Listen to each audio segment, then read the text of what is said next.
Okay, let's do some streaming. Is this okay for sound? I'm taking a look at the levels. Everything looks good. I'm just gonna keep the music rolling the entire time. We got a little background ambience. We got Colin G in chat. We got Vincent in chat. What's up, guys? How are you? Everyone else is so quiet. Highly irregular.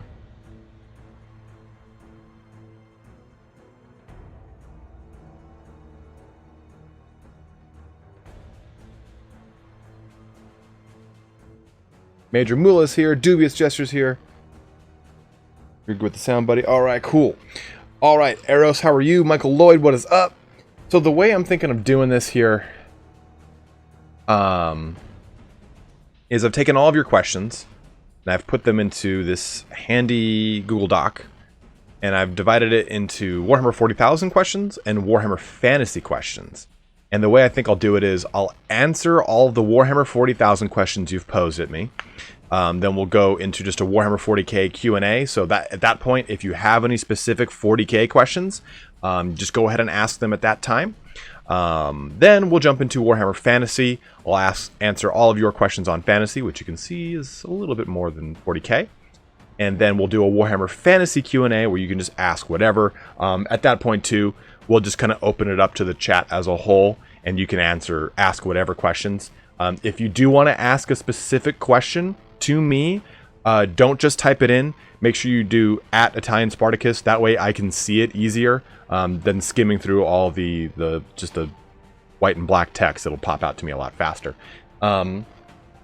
40k over Fantasy, fight me. No, I don't know, Colin G. I kind of agree with you. So if the music drowns me out or anything, just go ahead and let me know. It sounds kind of loud on my end, but I've just jammed my speaker up. And this is something that wouldn't get me demonetized. So I'll keep this music going here for you guys. Let's start out with 40k, because again, there's less 40k questions than there are fantasy questions. And I think the majority of viewers are fantasy fans because that's like kind of what my bread and butter was in the very beginning. So we'll start off with 40k here. I'm gonna clean my glasses. Guerrilla warfare.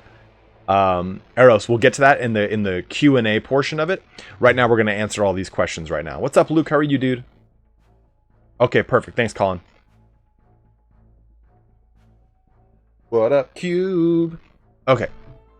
So Arthur Daphos asked, question about Horus heresy. What if Horus never intercepted the message from Terra to Russ of bringing Magnus in chains? A little backstory on this so that those of you guys who don't know, let me just kind of go into it. So essentially what happened was when the Horus heresy started to break out, before really the events of Istvan, and we knew that Horus was the traitor that he is, Terra told Leman Russ, the Terra being the Emperor, to bring Magnus in front of him to answer for his transgressions. What Magnus did was he broke the Council of Nicaea. The Council of Nicaea, not in any way a reference to the Council of Nicaea, the Council of Nicaea decreed that all Space Marine legions would no longer use librarians or psyker abilities.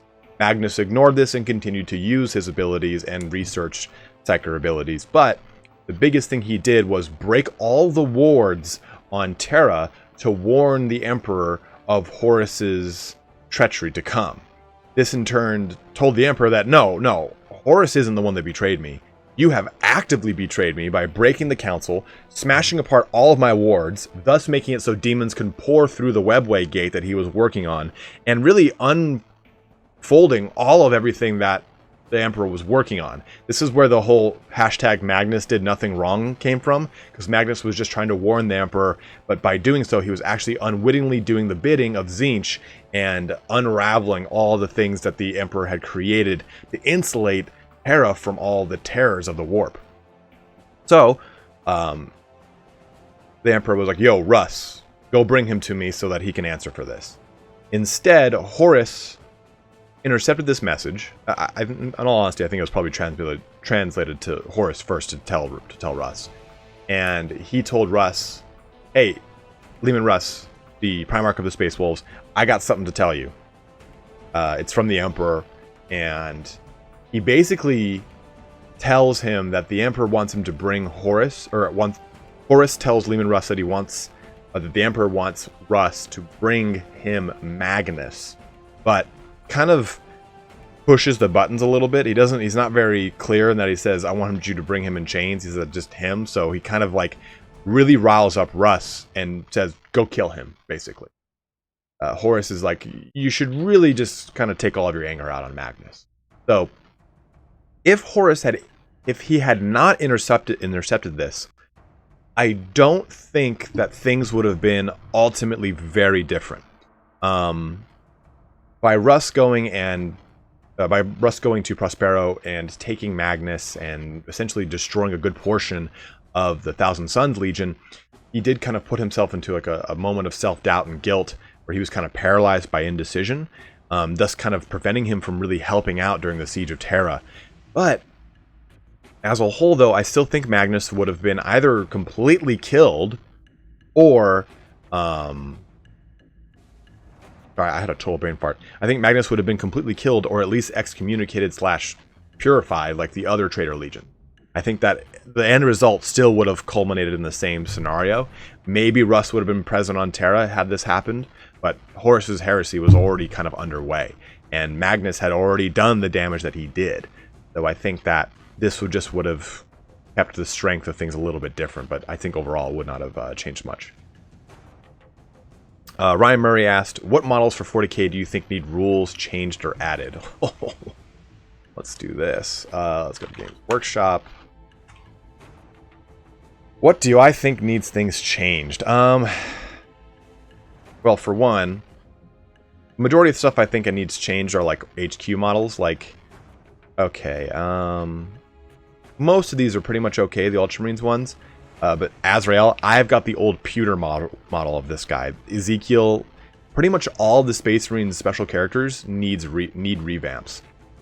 This librarian, go.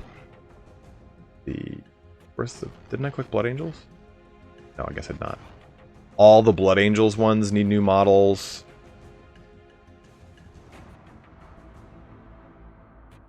Yeah, like look at Mephiston's old static pose. Astaroth is still an old fine cast model. Commander Dante is still sporting that 6th edition action. Corbula looks like shit. Lamardis is actually admittedly not that bad. He just needs an upgraded base and whatnot. But a lot of all the Space Marine characters need some extra love. I think that Chaos 2 could stand to have a lot more diverse and interesting HQs. I mean, that Warsmith is an old model. The Night Lord Chaos Lord is an old model. I'd like to see a respective Chaos Lord from every single major Legion / Warband. I'd like to see stuff kind of come out from the lore a little bit too. Like, we've got the Black Library books by Aaron Dembski Bowden for both the Night Lords and now for the Black Legion. I'd like to see a Skander Carrion into this game, or Talos, or Talos' son Decimus. I'd like to see those characters added to Warhammer 40,000 because they play such a colorful part of the Black Library that it just makes so much more sense. I mean, look at these fucking Eldar characters. Eldar.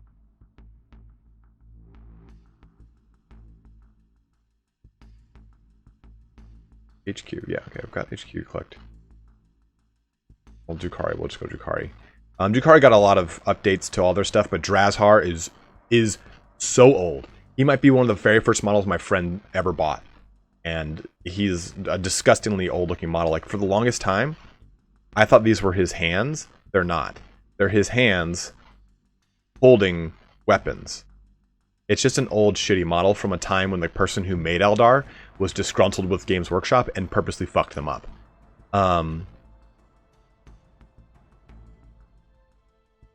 Sorry. Why? I mean, I see the Inari, which are different than the actual... Oh, Craft World. That's why I have to look for. Stupid. Stupid. Avatar of Cain is an old-ass model. Very old model. Yeah, the website interface is absolute shit. Surprisingly enough, the Warlock and Farseer models have held up. Eldrad's new model is great looking.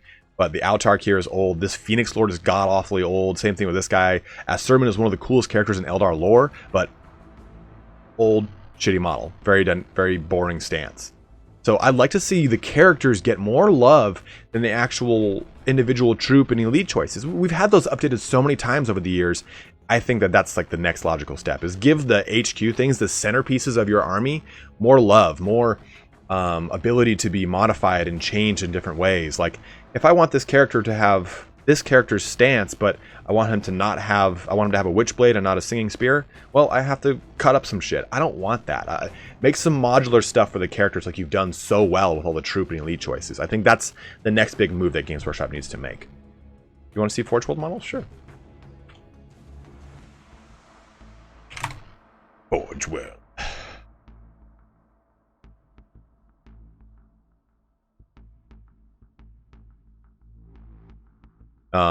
Forge World's got a lot of really cool stuff. They've got all the cool 30k stuff in here. Where's Blood Angel? You guys all know how much I love my Blood Angels.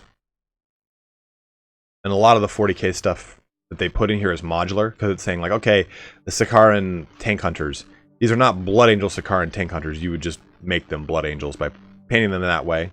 No, those are Minotaurs. Painting them that way, or putting the blast shields on them, stuff like that. Sneak peek for the next Binging with Babish episode. Yeah, today we're going to make a nice curry with a lemon reduction sauce poured over a nice little bit. It'll be nice. Binging with the Blood Angels, even better. I don't even know what he sounds like. But yeah, Forge World's really sick, but they're all resin, so sometimes they come warped. It's kind of a pain in the ass. Let's jump back here. How loyal is Mars really? Matthew 3 asks. Honestly, they're not that loyal and staunchly loyal to, like the rest of the Imperium are. The Mars is allowed to worship the Omnissiah. That's part of the Imperial Treaty, or the Treaty of Mars that happened when the Age of Strife was ending and the Great Crusade was beginning. The Emperor Man said, hey, yeah, you can continue to worship the Omnissiah. I don't see a problem with that. The Mars, the Mechanicum, had really established their own kind of pocket empire by the time the Age of Strife ended and the Great Crusade began. And I don't think the Emperor wanted to throw that away or get into an issue where he had to fight that. So, sorry, had to swallow there. Wait, what? This allowed for a situation where Mars is kind of autonomous to the Imperium, but works alongside it, but answers to it at the same time. There's a member of the Mechanicum that sits on the regions of Terra. So Mars is as loyal as they think they need to be in any given situation. They are always after their own ulterior motive. They might go and assist a Space Marines chapter, or they might go assist some Imperial Guard or help out with a scenario, but it's usually because they know that there's a standard template construct in the planet, or they have their own motive for getting some sort of technology to help further their own cause. They're always kind of looking at the Omnissiah, and they speak to themselves in like binary and code, so other people can't understand what they're trying to do or what their motives are, basically. Dubious Jester 3 asked, do you think the Emperor foresaw the events and aftermath of the heresy and created the Imperial Creed regarding religion, fully knowing people would still believe in his divinity? That when the throne fails, he will become the good god to combat chaos and the warp? That's a very interesting question and theory. I guess this kind of extends to a lot of other things that I have to answer first. So I guess my pervading theory is that the Emperor has to die. The Emperor is created by the spirits of a lot of like primordial shamans who were the first human psychers, basically. And they realized that they could pretty much go through stages of rebirth. If they died, their spirit could inhabit another body when they came back to life, and they would be reborn with all the collective memories of what they had the first time around. And they were finding out that some weren't being reincarnated, they were actually getting eaten by demons in the warp. And all of them decided to, okay, hey, we'll all get together, we're all going to kill ourselves in some grand ritual, find ourselves in the warp, and make one super soul and come back as that super soul. And that is the Emperor of Man. That is one of the big theories about who he is. I would say that's become more canon lately because of the Master of Mankind book, has kind of spelled that out as a little bit of his origin story. It's still somewhat theoretical. Now, with that in mind, the Emperor is sustained by the Golden Throne, and that in turn sustains the Astronomicon, by which all of the navigators are able to navigate the cosmos. The Cicatrix Maledictum blinds them of the Astronomicon, so people in Imperium Nihilus have a hard time navigating. So, I think the Emperor has to die. I think if the Emperor does die, he'll be reincarnated as the Emperor made Big Daddy again. I think that has to happen. But that's one of those like dichotomy things, right? Like, okay, if we do that, do we actually cripple our empire and reduce ourselves back to sublight travel? Because the ability to travel without the Astronomicon was an ability of the Golden Age of technology that maybe only the Emperor knows. The Astronomicon might be his kind of way of taking what was left of that ability and forging it with his own psychic ability and psychic presence. So, another person just said in chat, or straight up God. True, he could just ascend to godhood, but I think that he already is a bit of a god. There are a lot of times where the Emperor grants people visions that are outside of Terra. I think that he is so omnipotent that he has almost those godlike abilities, but I don't think it is because he's a god. I think it's because he's just such a powerful old psyker, like alpha plus psyker. We haven't seen situations where the Emperor has used his abilities to destroy planets or something like that, like we've seen in some Black Library extreme fluff that it's like, oh, the fucking Apex twins and how they can do some crazy ass shit. Like, I kind of find that as just like one of the authors just kind of getting a little bit fluff bonery and going crazy with his headcanon. I'm just like, it doesn't really fit too much with everything else. Like, I think that those guys would have been sacrificed to the Emperor way long ago if they were that strong. But I think that your fly's unzipped. Evan, I'm not even wearing pants, you big bitch. Guys, say hi to my brother Evan. He's in chat. Mention @EvanSecum and tell him to have fun in China, because he's moving to China because he hates me and our other brother so much. Someone asked, is that what Cypher wants? To kill the Emperor so he can be reborn? Michael Lloyd, I kind of wonder that, because he has a sword that he's never drawn that might be actually the Lion's sword or Luther's sword or some piece of the Emperor's sword or something that he has to use to kill the Emperor. There's a lot of things that are like hinted at towards his sword and what it actually... But I don't know if the Emperor foresaw the events in the aftermath of the heresy. This might be that situation like in Endgame. And spoiler alert, if you haven't seen Endgame, stop listening for like 15 seconds. Like when Tony Stark looks over at Doctor Strange and Doctor Strange just holds up, one. This is the timeline. Maybe the Emperor saw that, and that's why he imbued Euphrates Keeler with the abilities that she's got, all these miracles. He said, okay, I kind of do actually have to start this this faith system around me, or else my empire is gonna crumble when I'm gone. But I really think that Alpha Busa made his whole Emperor has a text-to-speech device series is great. Like, he kind of comes back and goes, what the fuck did you guys do? How did you guys fuck this up so badly? I think that's more how the Emperor's gonna react when he kind of comes to the fore. Or maybe he's like reeling in his like mind cage going, you guys have fucked this all up. How did you guys get this far? So I think that he might have foreseen some of this, but not all of this. Tristan Verbugen asked, why do some people question the Dark Angel's loyalty? I think it's in the same reason that, well, I guess not the same way that they question the Space Wolves, because they are so secretive, and there are elements of the chapter, the Legion, that have betrayed the Imperium, the Fallen, right? These are almost a third or a half or so of all the Dark Angels that said, nay, we shan't go that way. They said, we're going to follow Luther, and we're not going to follow the Imperium. This is just a dictatorship. We want no part of this. And when Luther was in charge of Caliban, he was in charge of recruiting all incoming Dark Angels.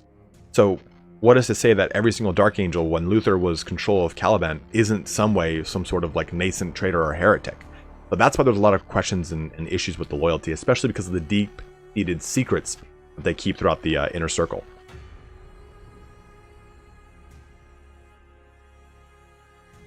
I'm just looking at chat here real quick. Okay. Flying Dutchman asked, "Hi, when delving into the lore of my beloved Kriegers, I noticed that Krieg Grenadiers have almost the same stats as the Militarum Tempestus. Krieger Grenadiers are Krieg soldiers who lived long enough to get that promotion, but acquired all the skills on their own. The other Astra Militarum in lore have units like the Krieg Grenadiers, who acquired promotions on their own instead of joining the Schola Progenium." I'll be honest with you, Flying Dutchman, I don't know a ton of the current lore on the Militarum Tempest, or on the Astra Militarum.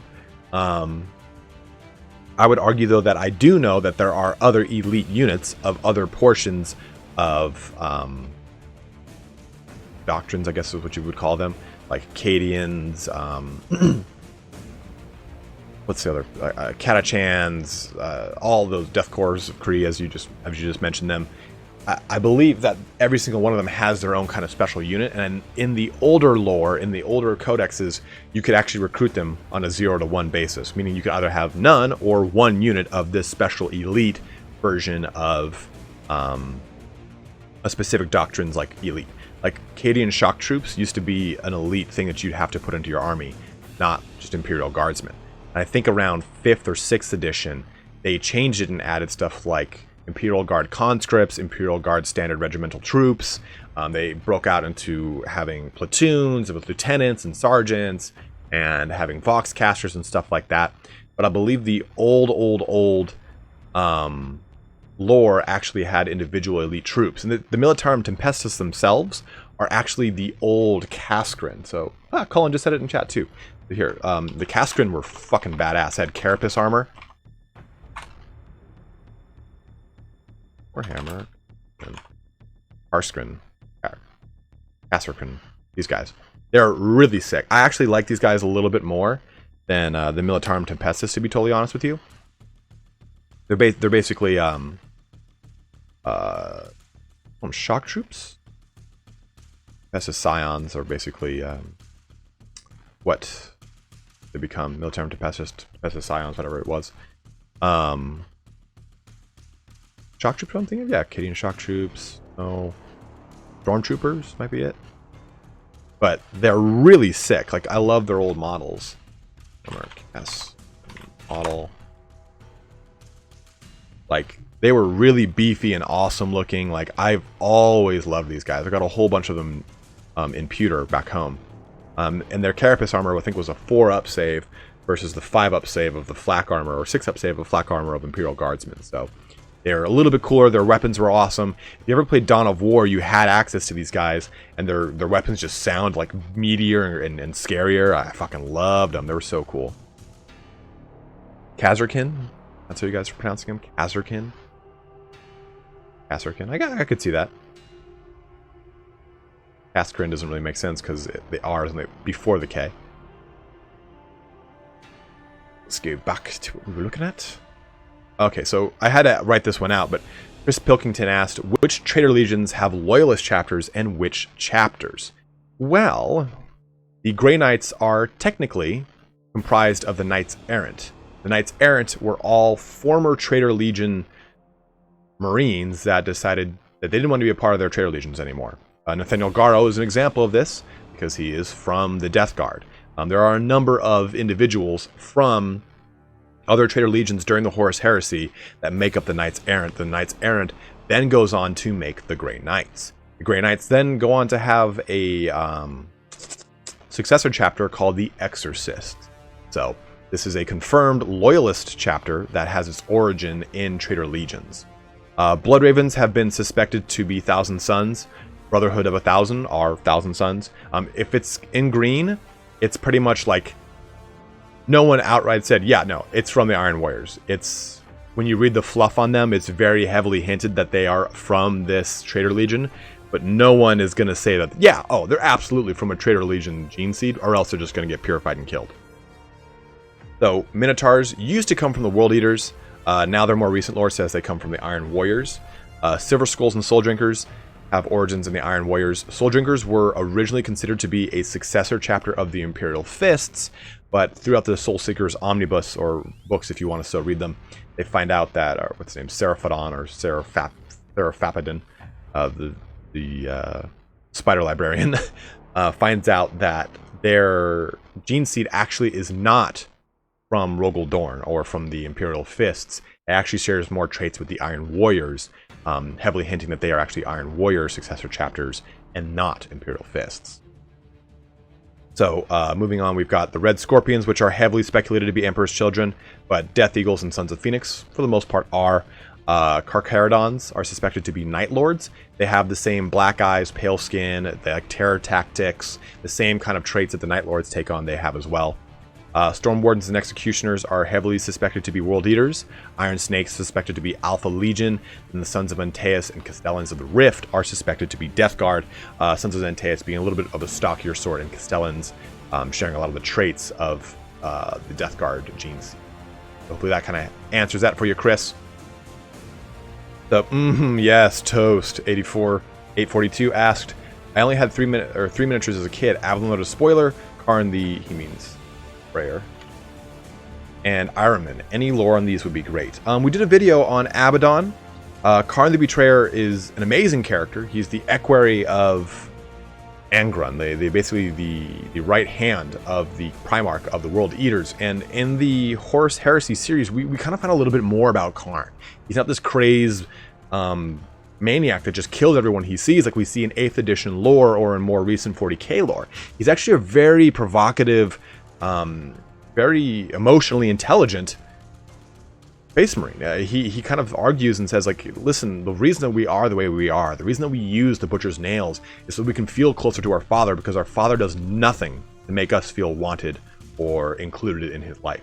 So it's a very interesting dichotomy, and I can't stress enough how awesome Karn is in First Heretic and the Betrayer, namely the Betrayer. If you don't like Erebus, read the Betrayer. Holy shit, read the Betrayer.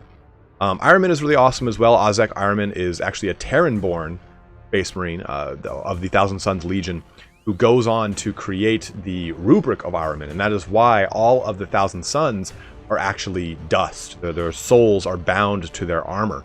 In the more recent lore, Ivrain actually resurrects 2 of Ahriman's rubric Marines as their old Marine self, as a human self. And it fucks Ahriman up so bad. He just gets totally freaked out by it and almost cries, which is, weird to say as a Vader Master of Doom and Darkness.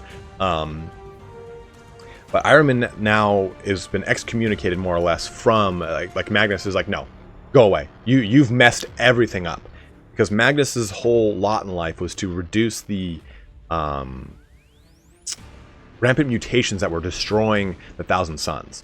And Ahriman, in his hubris, thought he could one-up his own dad and perfected the rubric of Ahriman. And then what it ended up doing was binding all of them to their armor as dust. Like, they're just souls trapped in armor. They're not autonomous. They are not robots. Automaton, I guess that's what I'm thinking of. That's the word I'm looking for. So they really don't have any personality anymore. There's basically ghosts in armor. It's a very interesting and kind of haunting mechanic and story behind them. So, I mean, Magnus is like, go, because you may never come back to the planet of sorcerers again. Ahriman leads a number of war bands under his own name. Construct is Luke Morris he said constructs is probably a good way of saying it, better than automaton. But hopefully, yes, that gives you a little bit of lore on them. Again, I did a video on Abaddon. I'm going to do one on Karn. I will do one eventually on Ahriman. He is in my top 5 best psychers video. If you want to watch a little bit about him, it's only like about a 10-minute portion, 8-minute portion, but he's got a pretty big wide-spanning lore. Let me get some water here and get my voice a rest.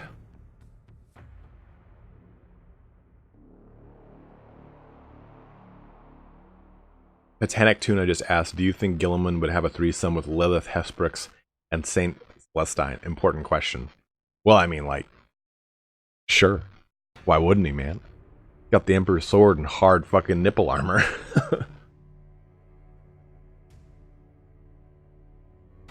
Soiver Vodi just asked, will there ever be lore made or books made about the 2 lost Primarchs? I hope so. By the end of the Horus Heresy series, I hope so. Okay, let's go into Trippy the Shroom 2 and his question. What are your thoughts on the 2 Lost Legions? This plays well into what you were just asking about. Soiler or Coiler Bodhi. What are your thoughts on the 2 Lost Legions? Do you think they actually did get sucked into Bobby G's Legion because E-Money knew he could lead such a massive force? Or do you think the entire Legions truly did get wiped from existence? Maybe they're one of the hundreds of successor chapters that can't trace their lineage. Well, we will read his bonus question because it'll play into the answer. Why do you think the 2 legions were erased from Imperial history? As to be something so unimaginably drastic to warrant it, considering even the traitor legions are still openly talked about and discussed, but if you bring up either of those 2 legions, you get shushed immediately. I understand Games Workshop did it to leave the game open for custom legions, but I'd assume the Legion and the Primarch would have existed at least long enough to amass some power and could have been useful to the Crusade. If E-Money could recruit Voluntold, Angron, and Kurz, surely he could have seen at least a little bit of potential in those 2 Primarchs as well. Oh, man. Let me get a little more water here.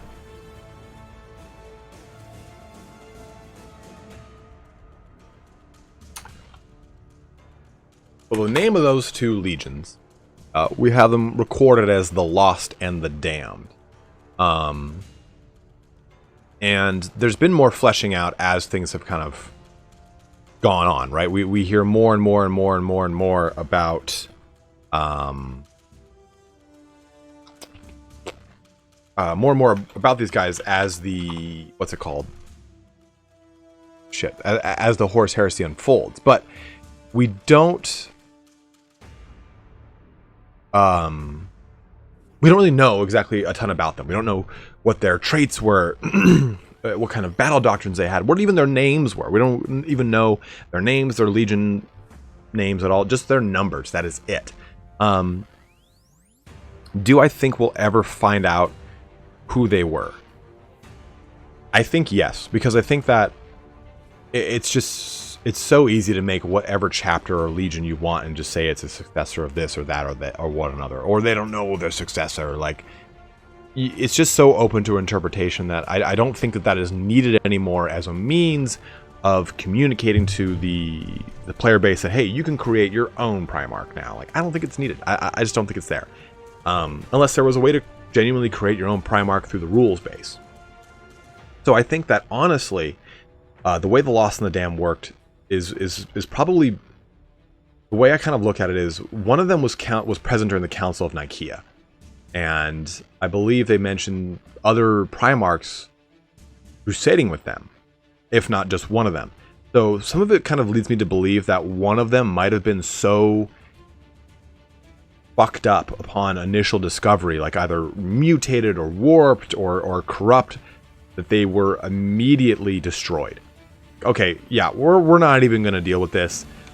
Bob here has got a tentacle coming out of his eye, and he can't stop talking about hentai. Let's just get him done and over with and kill him. So maybe that happened for one of them, and then immediately his legion was inducted into Roboot Gilliman's. That's a big theory I have in my head. The best part about it, but I think that another one of them had a similar atrocity to Horus, or at least some sort of falling to chaos or the whims of chaos, or discovered something that led him down this path that allowed him to be sanctioned. I think that he did something that was akin to a level of betrayal that caused this sanction. I think that if you look at the way Horus enacts the heresy, he does it on a stroke of genius that is as if he's done this before, or seen this before, or knows how to get around all of the everything of the Imperium. Granted, he's the War Master, so he has insight into under the hood of almost every damn thing, and he's been with the Emperor the longest. He was the first Primarch to be discovered, but I think maybe that, Primarch number 20 or 19, wherever the hell the Lost and the Damned were, might have done something that he tried to do his own coup, and Russ went and just handed him his ass. I think that something like that might have happened. And maybe with it, a large portion of his legion didn't betray like it happened with Horus Heresy. With Horus Heresy, there were far more traitor marines than there were loyalists of every single legion. They were all purified at once to make sure that they didn't kind of lead a coup back against their legion. I think that Horus knew that he couldn't create Horus and Lorgar for that matter. Remember, Lorgar really is the one who orchestrates the beginning of the Horus Heresy, and Horus kind of brings it to fruition. I think that Lorgar knew that he couldn't just simply start an open all-out war. I think that he knew that he had to infiltrate using the lodges and kind of convert people slowly to this ideal that maybe everything with the Emperor is not the best. Wait, acknowledge my donations? Did someone else donate? I just saw Evan. Evan's the only one who donated, Misha. You calm your goddamn tits. Oh, by the way, I forgot to turn this thing on, so if you donate now, you'll see this. Oh, wrong one. Wrong one. This one. This is the best one.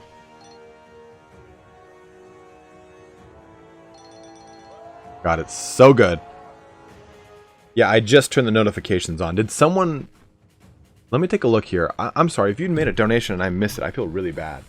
I always forget to turn them back on because when I record, sometimes they'll go in the background of what I'm recording. And I'm like, what the fuck? I feel really bad. Let me check. I'm so sorry, guys. I was riffing so hard right there. Hold on.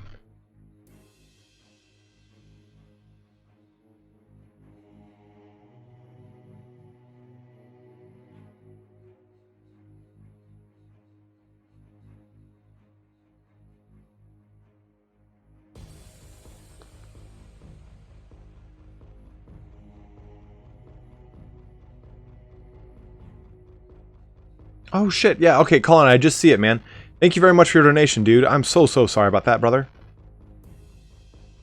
Colin donated a $5 donation and said, thanks for the stream, as always, my dude. Well, thank you very much for your donation, as always, brother. I always appreciate it.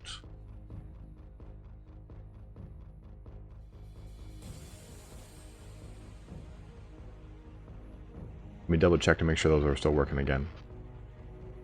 Yep, all good. God, I love it. Buy some banging creatine powder? Fuck.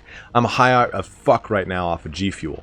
So, I'm already there. Okay, so, yeah, I just think that maybe that Lost Primarch did something already. And there were already a large amount of those Marines of his Legion that were Loyalist Marines. And I think that it was such a failed coup that it gave Lorgar and Horus a kind of blueprint on how to make the heresy. And that's pure speculation. I've got nothing to base that off of, but I do plan on doing a video on them, and I'll expand on it a little bit more in a more structured format when I do. So Major Mula asked, I have a complex one. In 40k, there have been imperial insurrections and rebellions and splinter factions, etc. Has there been any that would have been a better and more humane government than the Imperium? Had they succeeded, of course, or have they all been chaos influenced or just plain crazy like Goj Vandire? Fuck Goj Vandire, man. Scary as hell. That's a really interesting question, Major. If you have you, I think Major Mula, are you watching right now? I saw you earlier. Are you watching right now? Michael Lloyd, absolutely, dude. Thank you very much for your donation, man.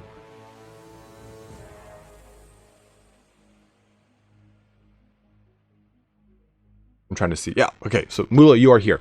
So Mula, have you read the Horus Heresy books at all? Any juicy details about the video with Indie Pride? Yeah, Brandon, it's coming out tomorrow or the day after. Or today or the day after tomorrow. Today or tomorrow. Fuck, Jesus, man. Okay, well, in the very first... Well, actually, I think it's the second book. Spoiler alert, guys. Brother! Battle brother! Steel rain!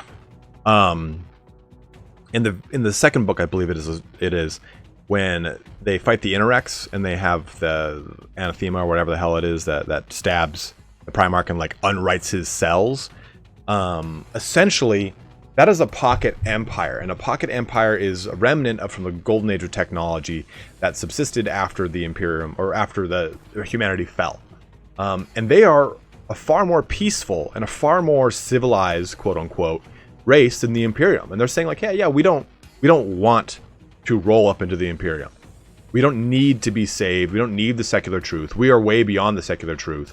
We never even came out of it, out of the golden age of technology. We're still pumping on all cylinders. They had armor very similar to power armor. They had advanced weapons. They had basically these guerrillas that were programmed to attack for them, like war dogs.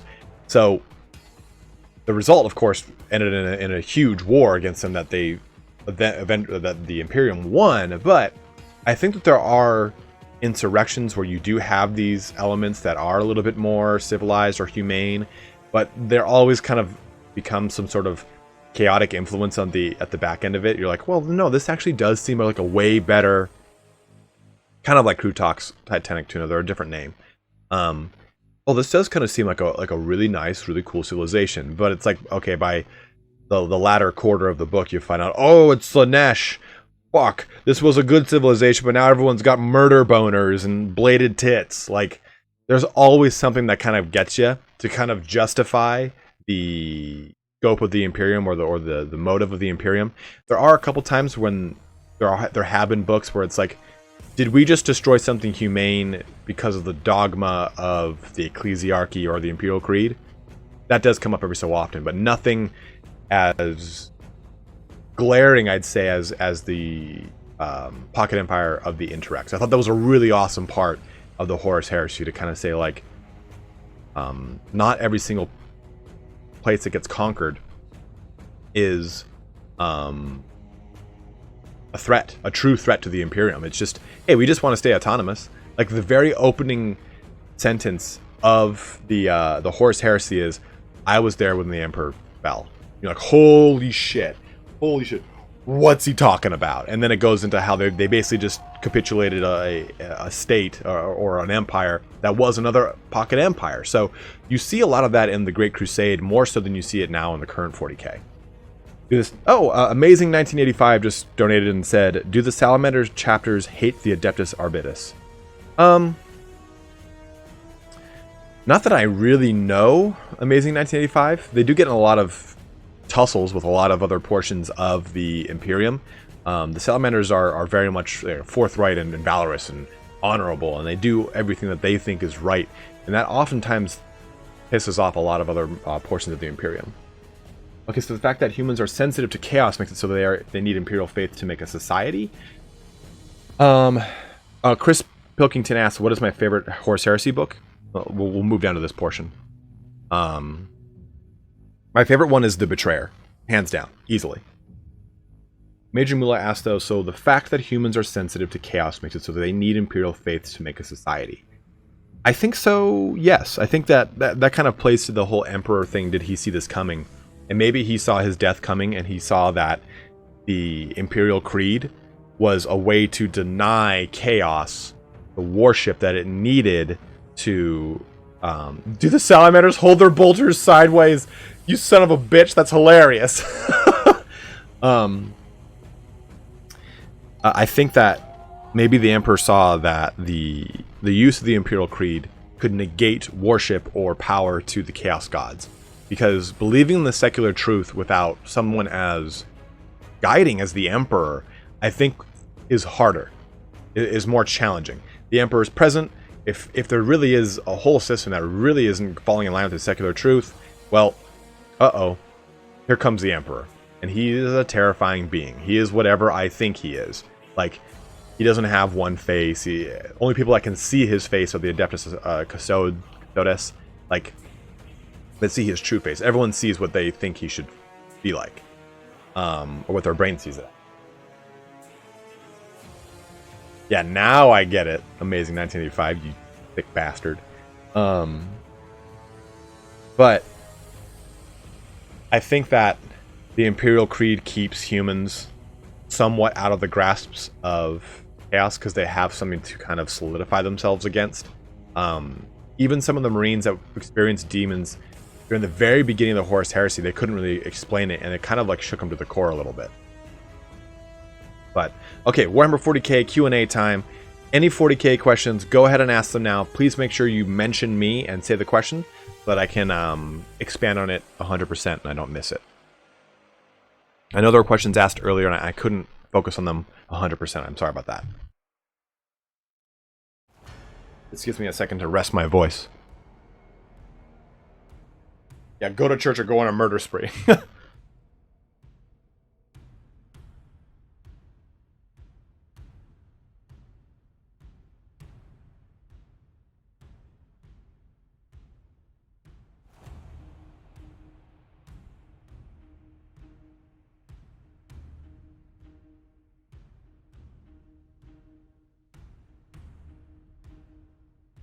Luke Moorish asked, do you think any other Chaos Lord could be a better War Master than Abaddon due to his failures? Also, every Abaddon I have known dies at the end. Not sure what that last sentence means, but I don't. I think Abaddon is the only one who's got it. You know, he's one of the last living first captains, aside from stuff like Typhus and Ahriman and the such like that. But he's one of the only ones that has like the cohesive mindset to create what he has created. Oop. Did I just miss something? Oh, Whiskey Jack just says, he made a donation as well, and thank you very much, Whiskey J. Has the lore gone into how Reboot Gilliman is coping with? Oh, give me a second. Let me answer this question, and then I'll answer that one, Whiskey J. But fuck, what was I saying? Oh, first captains. So one of the big things with Abaddon is that Abaddon's crusades haven't ultimately been a failure. He's had an objective for every single one of them, and he's achieved it. Of course, the overarching objective is let's go siege Terra, but it actually is okay. Let's go cripple this. Let's go get me Drachnian, the demon sword. So while Failbadon is quite the failure at sieging Terra, he's quite successful at the surgical strikes he had in mind for each one of his crusades. One of them was to completely destroy a recruiting planet of Space Marines, and he did that. He wanted to see what the abilities were of that planet. So I think that his overall approach has been kind of successful. But the big thing is that the Chaos Gods kind of vie for his attention and his power, and they're constantly looking to pull him into their grasp. And I think that every other first captain has already fallen victim to a Chaos God. Typhus, Angron, Ahriman have all fallen victim in one way or another to their own temptations. Abaddon hasn't, and as a result, he's been empowered by all of them respectively in a vie for his soul. And that's his whole thing, is like he will never succumb the way his father did. Horus, if you read Vengeful Spirit, Horus goes on to a planet that is basically heavily guarded by Blood Angels and Ultramarines. And it even has a legion, Titan Legion present there. So it's obvious that there's something serious. And the Emperor actually deletes from Horus's memory what actually goes on there. He was actually there when the Emperor went there.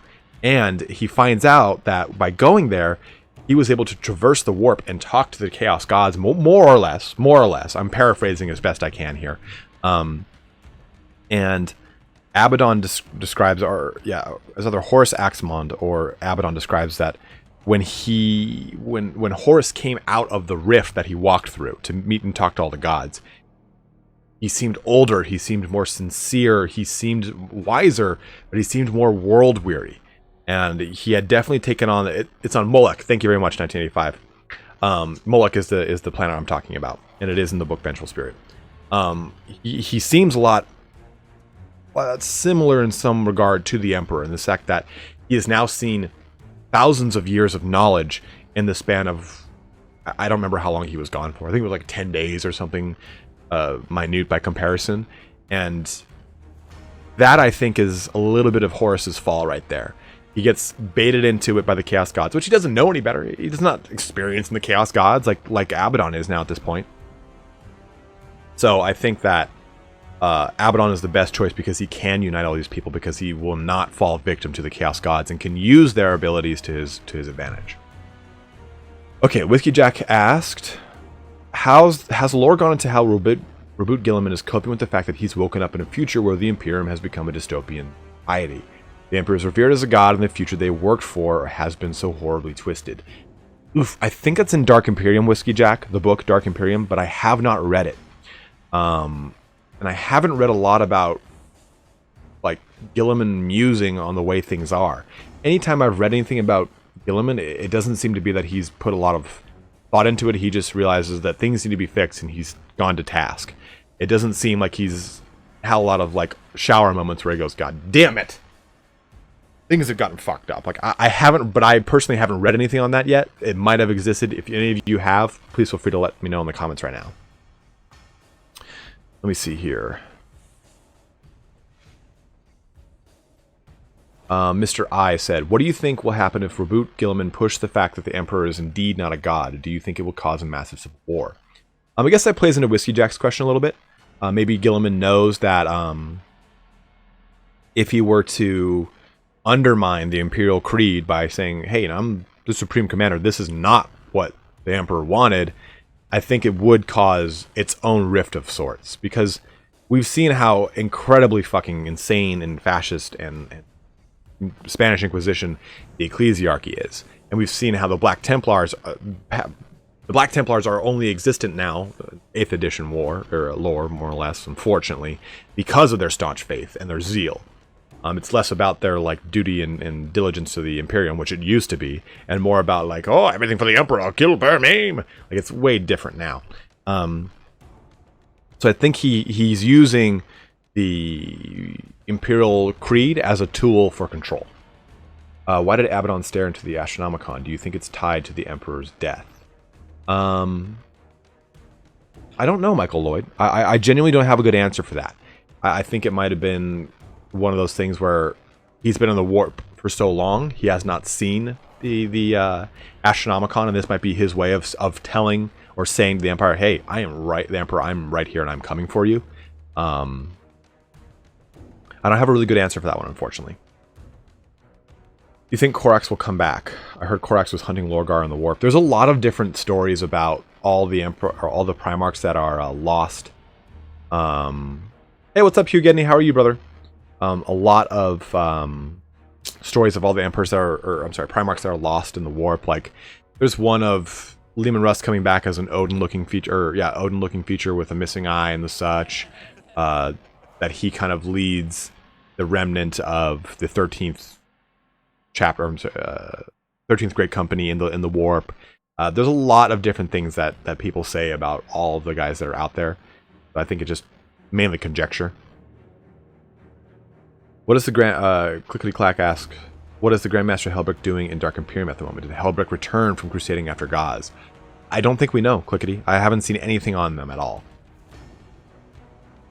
Alright, I'm going to give 4 more minutes for Q&A of Warhammer 40,000 before we jump into fantasy questions. And then at the end of fantasy, we'll just open it up to mainly Warhammer Fantasy Q&A, but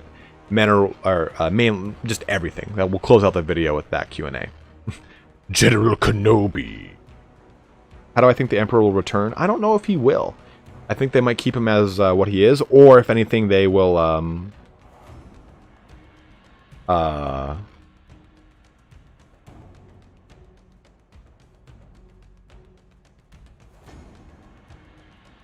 if anything, they'll resurrect him as for some, like, weird plot armor point. You think all the HQ are inevitably going to be turned to Primaris, and those that don't will be killed off? Dubious gesture? I think so. There's so much Blood Angel HQ bloat. Like, get rid of Brother Corbulo, or just make him a standard sanguinary priest. Like, we don't really need him. Tycho can just go the way of the dinosaur. Astaroth, Sanguinor, Dante, Mephiston. Boom. There's your strong 4. I think that every chapter should have its own Primaris special character. I think that making the Primaris was ultimately a bad plot point. I know what they were trying to do, but I just think that Belisarius Crawl should have just said, like, hey, I've upgraded the Marine. Here it is now. Making the whole Primaris Space Marine thing causes a rift, I think, in a lot of gamers' minds. And I think that the reason they did it was they didn't I don't think they wanted to alienate any of the veterans of Warhammer 40,000 and say, well, now that we have new models, you can't use your old models. I think they should have just said, your old models are still applicable. Here's their new stat line. This is what they're called now. I think that's what they really should have done. And maybe just made a middle ground with their points. Winter Swede, hopefully that answers your question as well. How long do servitors live for? As long as they need to. They're pretty much like, they get plastered with like synthiskin, they get brain wiped and redone and over and over and over and over again. They can be repurposed and everything.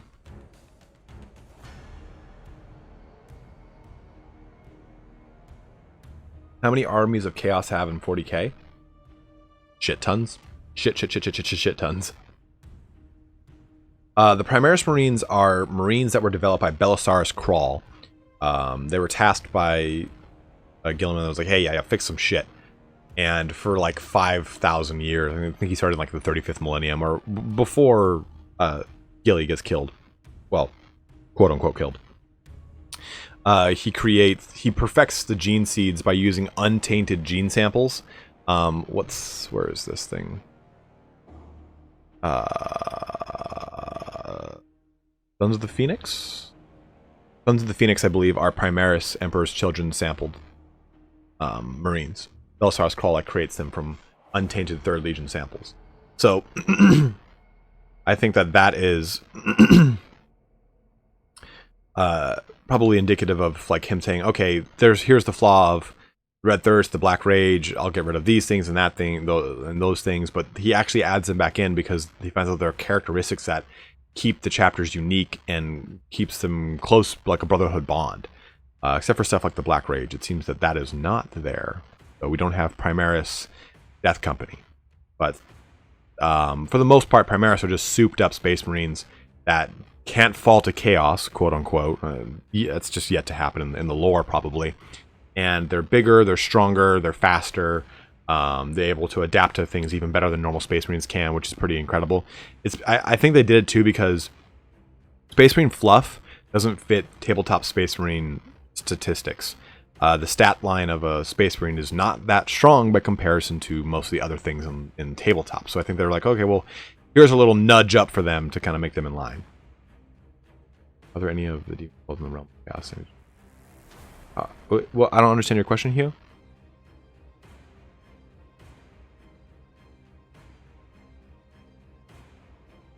If all the orcs band together, who do you think the Empire would ally with? Or would they be proud? No, they wouldn't ally with anyone. Coco the Moko, they used to be under the control, they used to be like a subservient race during the Golden Age of technology. The orcs were created from the Quark during the War in Heaven by the old ones, the same old ones from Warhammer Fantasy. And they're all over the fucking galaxy. And they were beaten to submission during the Golden Age of technology. And when the Golden Age of technology started to fail, they were the first ones to rebel. You think there will be a full Eldar and Imperial alliance? Yeah, I think if they do something like End Times-ish, where it's chaos versus everyone that's not chaos. The Eldar have always worked alongside the Imperium to fight chaos on certain avenues. Okay, if you have any more 40k questions, just kind of hold them for now. We're going to move into fantasy, because we have quite a few of those to go into. You can just ask them again during the last Q&A portion at the very end of that. So, how many demon worlds? Too many to count. The warp has unlimited amounts. Let's actually give me 1 second. I'm gonna take a quick break here. I gotta go fill my water bottle up. So I'm gonna put this splash screen up here. I'll play the trailer and I'll be right back after that. Okay. So I'll be back in 2 minutes, guys. Just gonna fill my water bottle up.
Damn, what? Was my timing that good? How the fuck did I do that? Alright. Whew.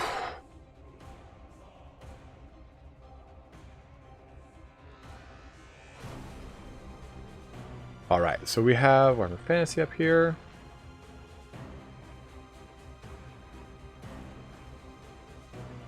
Okay, this was a good chance to kind of switch gears here too. So Warhammer Fantasy. Oh. What's up, Flying Dutchman?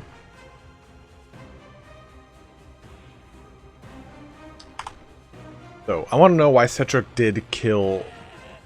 Why did Cetric kill Nagash? Yes, he bit a crap out of him, but didn't kill him. Cetra is more cooler character than Nagash. Might be a little confused by this question. If you're watching Vukasin, can you help me clarify that?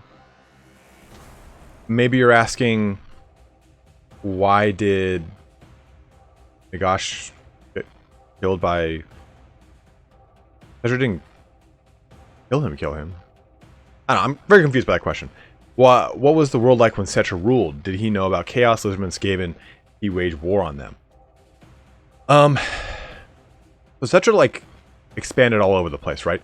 In the lore video we did on Cetra, we talked about his rulership and how he expanded northward and eastward and southward, all across everywhere. Oh, why didn't he kill Nagash? I do not know. I really wish I could give you a good answer for that. It's a lot of it has to do with like the whole Cetra does not serve, he rules thing. And like when people wanted him to kill Nagash, he was like, I'm not gonna do your bidding, I'm gonna do whatever the fuck I want. But the rule, like when Cetra ruled, was like he controlled everything, right? He had control of all of this massive land empire. He expanded very heavily north up towards where the old world would really be now. It says that he really got all the way over to where the empire was starting. And he got pretty far south as well. And he expanded over to areas like Bretonnia. We know in the Bretonnian history that Cetra did attack Bretonnia. And he's expanded probably over into Lustria as well. We don't really know how much. But what we do know is he probably knew about the Lizardmen if he's been over to Lustria or even into the southern portions of the Southlands. He had to have known about Skaven. And Chaos is factored into the very beginning portion of the timeline of the not Camereans. Well, I guess Camereans you could call them, into the Tomb Kings, the Priest Kings of the war at the time, is what they were called. This is true, Flying Dutchman. He did attack him after their death. Oh, I guess when Cetra ruled. So yeah, sorry about that. Yeah, so Cetra didn't attack Bretonnia when he was alive per se, because there were still the Bretonni, and they were not, well, even when he attacked when they were dead, they were still the Bretonni, but they weren't the civilized knights of shining armor that they are now. But hold on, Morpheus. We'll answer that in the bit.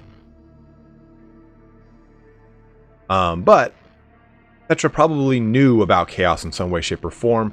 I don't think he dealt with Chaos. He dealt with Norskins, especially when he was dead and they stole his crown. And he went up north and got that fucking crown back. But for the most part, we know that Cetra did deal probably with Lizardmen. He doesn't talk much about his dealing with Skaven. I think there might be a little scant entry of them dealing with them. But for the most part, Skaven really come into the lands of Araby and the Tomb Kings further into the history of the Priest Kings, not in this kind of early prehistory before really many civilizations have even established themselves. So I would assume that there's not much Skavendom talk while Cetra was ruling, but maybe even a little bit of some. Pin Van Irvin asked, how do Slayers stay alive in their line of work? If one goes to fight a troll on his own, it would be over very fast for him, but there are hundreds of Slayers in Karak-Kadron alone. I would think dying is very fast for them. Well, no. If you read the Gotrek and Felix books, Gotrek goes about the whole entire process and doesn't die. And for the most part, I mean, they're fielded as a unit, right? So the Slayers themselves are very strong. They don't go, oh, I'm going to go fight a troll because it's going to kill me. They're saying, I'm going to go fight something that is going to press my martial ability. And Troll is kind of like the lowest one on the rung, right? Then it kind of progresses up. Giant Slayer, Demon Slayer, Dragon Slayer, all these different things. And when you look at the Dragon Slayers and Demon Slayers, those are the heroes and lore choices and so on and so forth. So I think Troll Slayers, they stay alive because they're really fucking good. And when they eventually do fall, they fall at the hands of many a troll. Or they don't, they progress upwards to Giant Slayer and so on and so forth. So I think that they stay alive purely by their own martial ability. Gorvar Hadgerson asked, should we have a game or campaign taking place in the Age of Legends of Warhammer? Do you think the War of the Beard, good that you called it the War of Beard, not the War of Vengeance, or the Rise and Fall of Nehekara? I found how each city having their own army really interesting. Resetra had Lizardmen auxiliaries, for fuck's sake. So I think that would be better done as a mod. I don't think that Creative Assembly wants to do those kind of mini campaigns that they've done with previous games like the Fall of Samurai or Napoleon, where we have like this whole, I mean, I might stand corrected here when I think about Thrones of Britannia, but I personally would love to see a War of the Beard mini campaign. I would love to see that. There is a mod that is out on the Steam Workshop, I think, that you can, or maybe it's still in beta, but you can play the War of the Beard. I would love to see stuff like that. I think the Great Cataclysm would be a really fun Age of Legends scenario. Rise and Fall of Nehekara would be cool. The unification of the Empire would be awesome. Unification of Bretonnia would be really, really cool as well. You could have, when Warhammer 3 comes out, you could have stuff that happens in the Darklands, like the fall of the Chaos Dwarfs. Would be quite interesting, because I think playing dwarfs in their height would be very fun, or high elves at their height would be very interesting, because you wouldn't have high elves, dark elves, and wood elves. You would just have elves, and I think having a Narian would be just goddamn awesome. Like, I would love to play a campaign as a Narian. So, should we have a game or campaign taking place? Sure, but I don't think that they would do that. Sven asked, how powerful was Nagash in Warhammer Fantasy compared to the other high-level wizards? Extremely powerful. He created his own lore of magic. Lore of necromancy, vampires, I guess, at the same time, too, is because of Nagash. He took Dar and made it its own lore, basically. So he's very, very strong, even as a human wizard. And remember, he's one of the first human wizards to have ever existed. This is far beyond and before the College of Magic. The College of Magic was only introduced in the last couple hundred years by Teclis coming to the aid of the Empire during the First Great Chaos War. So you have to remember that Nagash he's extremely old. He's perfected what it means to become a lich, and thus created vampirism. He did all these things. What do I think of the Lore of the Undead? It's fucking awesome. He did all these things that are basically a perversion of like the Lore of Nehekara and Dar. And I think he's extremely strong by comparison to every other wizard in the Warhammer Fantasy world, with the exception of maybe Croak. Because Croak is a first spawning Flan who takes direct teaching from the old one, who is going to be a little bit stronger than Nagash here. Remember, the first spawnings can alter the what's it called? The tectonic plates of the entire planet. It's pretty damn strong. Oh, Vukasin, I just asked, man.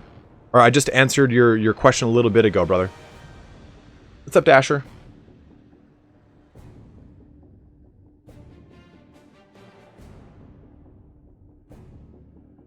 Jens, so is Teclis. Teclis can be a level 5 wizard as well. But yes, you are correct.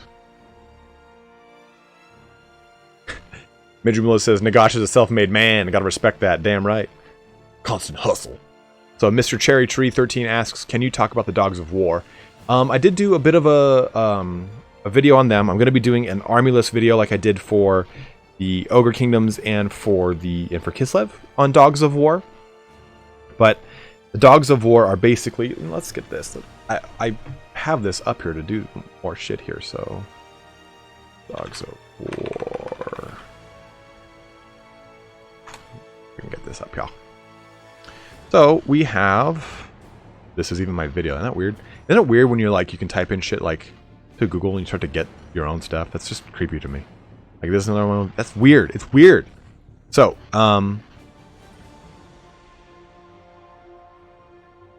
if we can get a, I mean, this is a pretty good map that we'll jump into. It's a large one.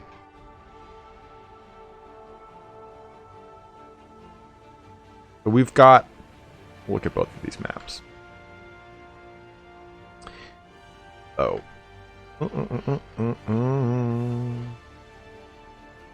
we've got Tilia and Estalia. Now you should notice something about Estalia. Looks like something, right? Looks like Spain. So the Dogs of War, mainly hailing from Tilia and Estalia, the mercenary states that they are based off of a certain era of Spanish history, which I mentioned in the video, and I can't remember what it is off the top of my head right now. And Tilia, which is Remus, Lucini. This is Italy. This is like post-papal state Italy. Bartosa is supposed to be like Sicily.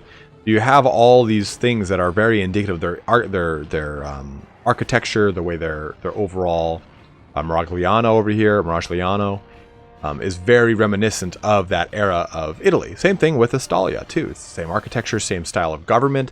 All of Tilia itself is kind of ruled individually.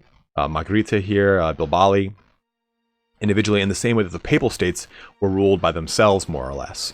So they borrow very heavily into that kind of Republic of Arezzo, of Remus, a Principality of Lucini, Principality of Tarantio, Principality of Miragliano, Principality of Tibaro. So they borrow very heavily into that Appuccini Mountains, into that overall scope that you had during that era.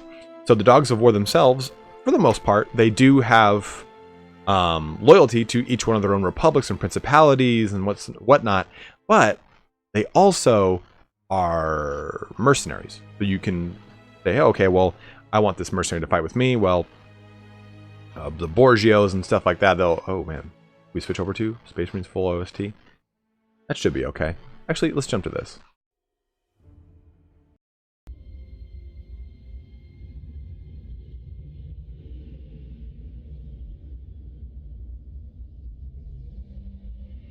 Flying Dutchman said a pretty good one here. Miragliano equals Milan. Lucini equals a mix of ancient Rome and Florence. Remus equals Genoa or Venice. That's a very, very, very good observation, and he's 100% right.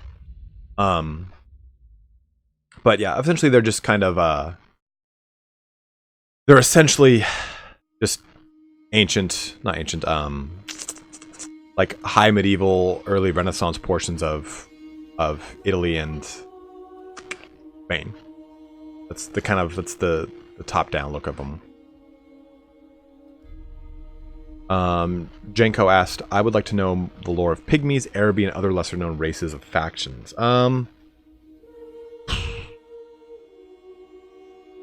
Let's do this. Oh, Araby. I did a lore video with Araby. Araby is right here, Great Desert of Araby. Araby is not much of a nation like it once was after the Great Crusade. The errantry. So basically, Araby was ruled over by a guy named Jafar, which is just what it is. He extended north into Tilia and Estalia, attacking Margherita and Miragliano, and then they were in turn defended by the Empire and Bretonnia, who then pushed south into Araby. And this is where we get stuff like the Knights Panther, the Knights of the Blazing Sun, were all these Templar orders that were created during the Crusades, very reminiscent of our own Crusader history, and where we get the Knights Hospitalier, the Knights Templar, and those knightly orders, those knightly brotherhoods. Araby is kind of responsible for creating those, but the Arabian army was a caricature. It was only in Warmaster, and it had stuff like flying carpets. It had genies. It had a lot of other cool things, though, like cataphract type style. Actually, I don't think they had cataphract style cavalry. I thought they had gunpowder stuff like Janissaries, but really, I don't know if Creative Assembly would ever touch or tackle Araby because it's Games Workshop's policy that they don't want to do it anymore. I think Games Workshop has kind of looked at what they did with Araby back in the day and said, it's a little too maybe racially insensitive. I don't know what they're trying to fly under. I think that it's just too generic and not fantasy enough for it to be like, yeah, here's this is a really cool fantasy army. Like, the Empire is very reminiscent of the Holy Roman Empire, and there's not a whole bunch of different stuff, but they kind of just need a generic faction, like human faction, and I think the Empire fits it. At least Bretonnia's got stuff like Arthurian legend up the ass, and it's kind of cool. The RB does have Jin, and the Jin are really cool, and they do have really cool characteristics. But for the most part, Araby is not overly crazy. It's got elephants. That's kind of nifty. But I think that's why they haven't touched Araby. Pygmies I don't know a lot about off the top of my head. Where is it? The Moot is where all the halflings are, and the halflings have their own little army list that was created once upon a time. Amazonians... Oh, this is only the old world. Amazonians are like over here in this part of Lustria. I don't really think they would ever get anything fleshed out, to be totally honest. They had like a scant army list, but I think that, again, that's just like this isn't as fun as some of the other things that they could do. So I think that we wouldn't really see Amazonians probably. Jack Vile Ripper 3 asks, oh, this is a good one. I like this one a lot. Question number 1. What races, excluding dragons and dragon ogres, that are already exist in Malice, the Warhammer world, before the arrival of the old ones? So, that's kind of an interesting question, right? From here.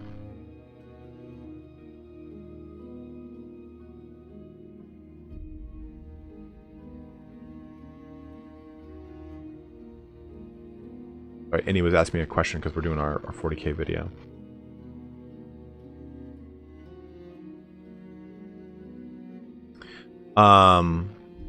Let me see here. What races, excluding dragons and ogres, that already exist in Malice? So,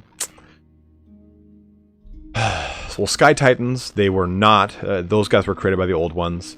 For the most part, it's like dragons, dinosaurs, dragon ogres, the Sleeper, Famir, Snakemen of Koresh, pretty much anything that's just like reptilian is in the Lizardmen. It's a primordial race that was already here, or the old ones got there. But for the most part, that kind of answers that question. Do I know about the Kurgans? Yes, I do. You get any? And then number 2 is a pretty good question by Jack. It is said that the lady granted 14 blades blessed by her to Bretonnia. Can you list them and their names? I cannot, unfortunately. And I looked. Let me get it up. Oh, fuck. Well, great. Thanks, Media Encoder, for booting up right now.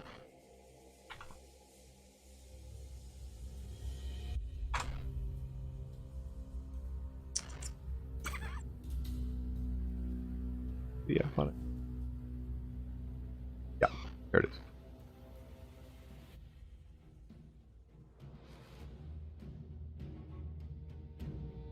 So this is the Warhammer Fantasy RPG book for Knights of the Grail, and this is where a lot of the expanded lore on Bretonnia comes from. But I unfortunately don't have anything, and I went through this book pretty hard to try and find it, because I've heard the thing about the 14 blades. In my opinion, I think that they're just the blades that were blessed when each one of the companions became a companion. There are 14 virtues, there are 14 companions, there are 14 original fiefdoms with 12 total dukedoms. There were 14 battles to unify the country. So 14 is a super huge, important number in the Bretonnian society, but for the most part, I can't find those individual blades. It's probably like Marcus's two-handed sword, each one of their individual respective weapons during the Age of the Bretonnian unification. I think that's probably where that comes from. But this is where you're going to find any of that kind of information. If you just Google right now Knights of the Grail, you'll find this whole thing. Gifts of the Lady, I think, is where it talks about it. Ooh, sorry guys. But I can't. Is Albrecht in this book? I can't remember. He should be.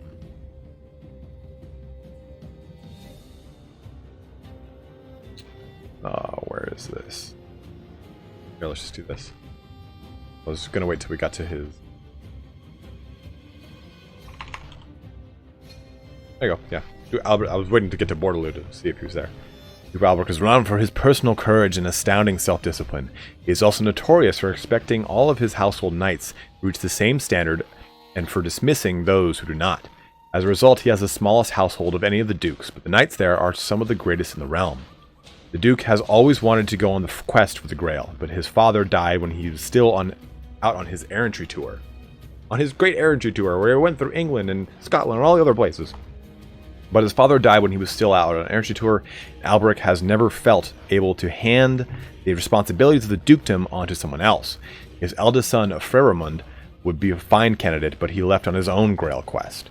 This and the Duke's advancing age seem to have pushed him to do more than wish.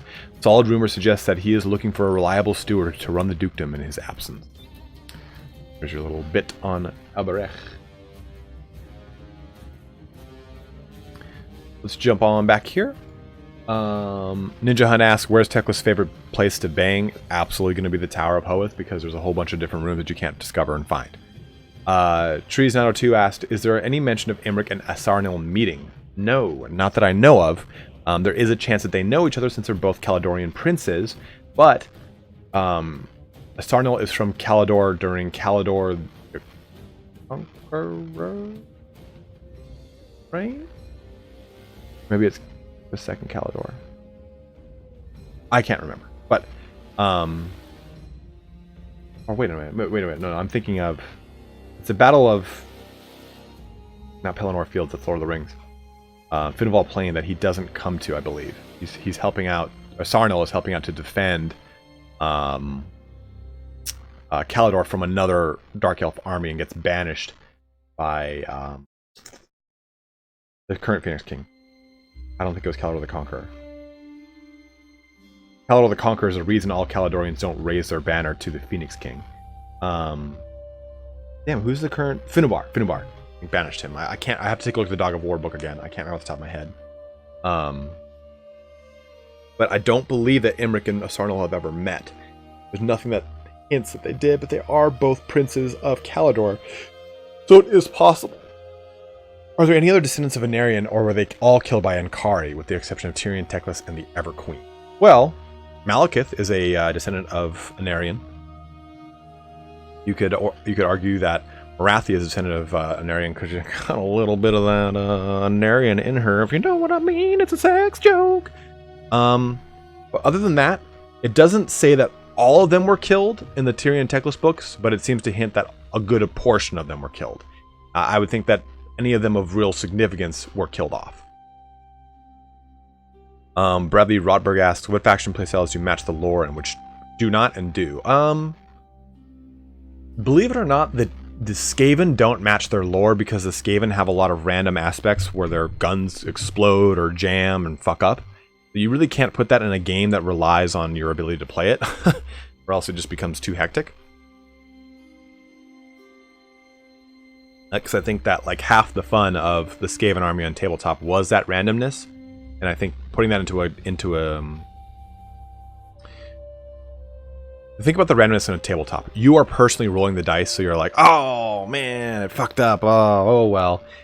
But if it were to happen in a computer game, you'd think it's a bug, because you're not rolling a physical dice. If your gun exploded, you're like, that was weird. What the hell caused my gun to explode? Like, I think that in a computer game, it's too punishing. We're in a tabletop game, you're relegated and limited to points and certain things. There's a lot more restrictions, so the randomness of the Skaven is a lot more fun and a lot more interesting. Which playstyles do match? I mean, I'll be totally honest with you, most of them do. The Wood Elves matched very, very well.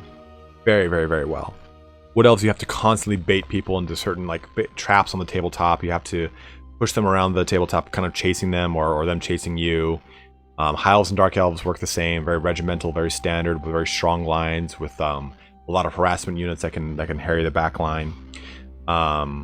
We haven't seen demons, but hopefully demons will be able to teleport annoyingly all over the place. You know, Dark Nova, Rampage is at least a foreseeable thing. You know Rampage is going to occur. It's not random. Rampage is coming for you no matter what, if you're a Lizardman. But when you look at your warp lightning cannon exploding because there was a hidden roll that you couldn't see, you're just going to go, why the fuck did that happen? Especially if you know nothing of the tabletop. You're going to be like, nah, that sucks. So, let's see. Empire plays very, very, very similar. Dwarfs play very similar. You know, you just hang back and let your cannon do the work. Let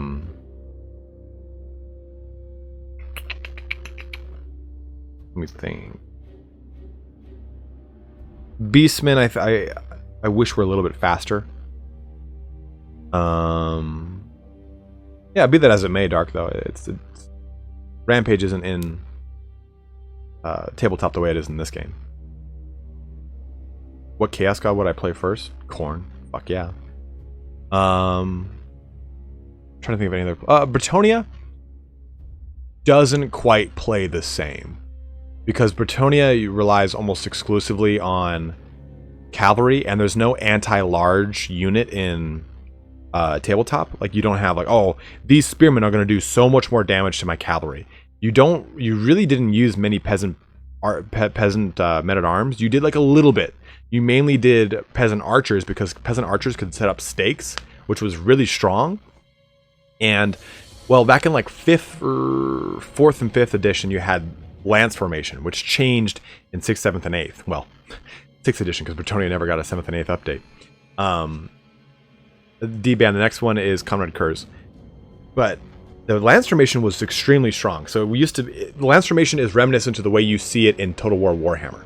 In 6th edition, Lance formation was 3 across, and then as long as you wanted that choo-choo train to be. But in like 4th and 5th, it was a wedge. And the front unit fought, and then every outside unit fought. So it was so fucking strong. Bretonnia was a very, very, very strong faction in the earlier portions of the game, and kind of got curbed a little bit as its popularity dropped in pursuit of higher fantasy armies. Do you have 8th edition's Demon of Chaos? I do, Sam Temdo. Okay, so J. Mawa asked, talk about how End Times transitioned to Age of Sigmar. I still don't completely understand that. That's such a broad subject, but what I'll just say is the End Times is the end of the what is called the world that was, by pretty much all the winds of magic being thrown into some big cosmic void created by Gosh wanting to make like an undead world, but then it resulted in Archaon trying to make a world of all chaos, and then he makes this void that swallows up all the winds of magic, but all those winds of magic people become the new pantheon of the Age of Sigmar. It's really hard to explain on a high level. You really have to go into the nitty-gritty of the End Times, but basically Archaon succeeded in creating the End Times. He opened up a rift to the Chaos world, to the warp that consumes Malice, and all of the prime characters of the Warhammer world become the pantheon of the new world of Age of Sigmar, basically. Do I have it physically? Not here. I have some of my codexes here. I want to know if you have that page in your book. Let me check. I actually have the physical page, yes, but there's no on me right now, my brother.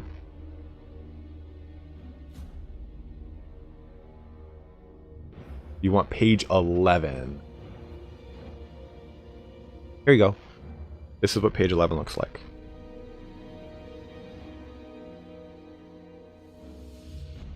Oh shit, my fucking ass. There you go. Can you see all this?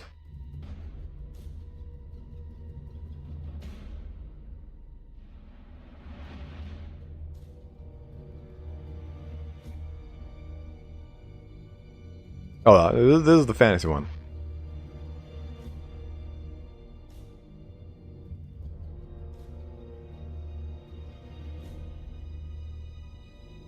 What do you mean I don't have... Oh.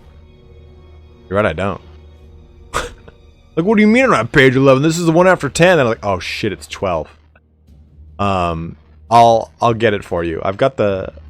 I'll get the actual picture when I go home, and I'll put it on my community page, and you can pull it off there for your brother. Have two Dawi holds ever gone to war with each other? Have any Dawi worshipped the main four Chaos Gods? The Chaos Dwarves don't worship the Chaos Gods. They worship Hashut, which is basically like a greater demon. Or like a Chaos Force. They don't go to war with each other. They'll have like honor duels, but dwarfs don't kill each other. It's like unheard of. Fez Waller 2 asked, how do Norskin, Beastmen, other Chaos followers feel about lesser demons of a god they worship, such as Beastmen, Nurgle worshippers? Do they hold Nurglings in high status, even though they are a lesser demon, or would they treat them the way they were an Ungor? It's looked at as like... It's looked at as all demons are like a blessing directly of their god, so they would not be aggressive towards a Nurgling, even though they're like the shit tier characters.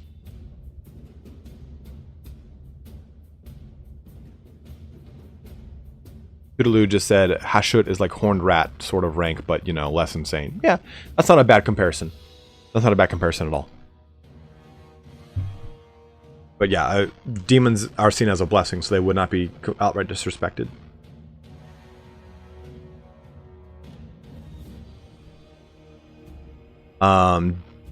So Sin Senna 2 asked, do you believe Malekith was an evil character from the beginning, or is it because of the effect of the Circle of Iron and manipulation of Marathi? I think he was evil from the beginning. He created the War of the Beard. He betrayed the deathbed oath to Snorri Whitebeard to create the War of the Beard, because he said, hey, just make sure we'll always be friends, man. Like, yeah, don't worry, Snorri, you can die in peace. I would never betray our people. Not only to betray the High Elves, he betrayed the Dwarfs at the same time, and created one of the biggest rifts in the Warhammer world next to the High Elves and Dark Elves themselves. So, I think Malekith was always evil, but I think that's more because of the Sword of Cain having already really corrupted both Marathi. Marathi was pretty much a crazy manipulative bitch from the start, and Anarian creating a twisted baby Malekith.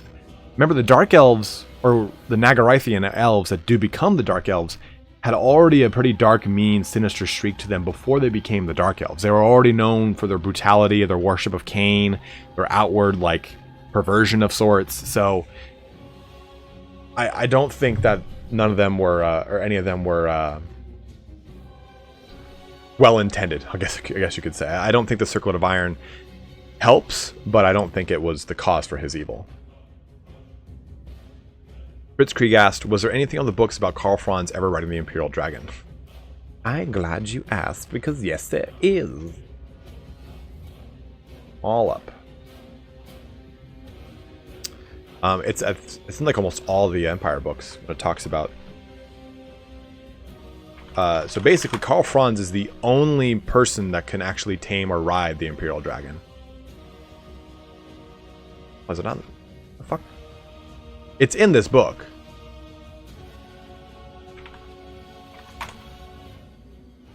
Oh, this is a picture, that's why. My 40k ones are searchable. These are not searchable.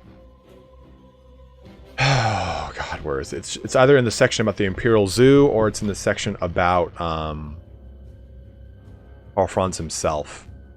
Age of Karl Franz. Statesman.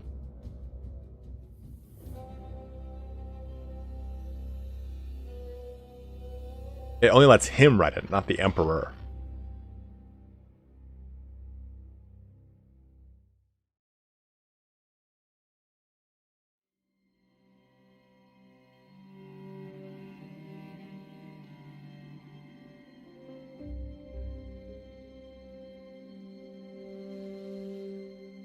It's a classy dragon. I'll find it. Imperial Zoo. Dragons are monstrous beasts with great sweeping wings that bear them and their rider effortlessly through the sky. Huge and terrifying, they can rend their foes with powerful talons and swallow a man whole in their fanged jaws. Only one dragon is kept in the Imperial Zoo, raised from an egg said to have been taken from the deepest cave in the Black Mountains. Only the Emperor Karl Franz himself dares to ride this mighty dragon, for only he has the strength of will to dominate its cold, aloof mind. There's your bit on the Imperial Dragon and the Emperor Karl Franz getting all upon that dragon. But that answers that. And now we're on to Warhammer Fantasy Q&A. So if you have any other Warhammer Fantasy questions, we got about 20 more minutes here, so ask away. Anything over 2 hours, YouTube tends to get really weird with it uploading back onto YouTube, and it fucks it up. So I typically limit all these streams to 2 hours. So you got about 20 minutes, 19 minutes to ask questions. What's the lore of the Frozen City? Like of Kislev?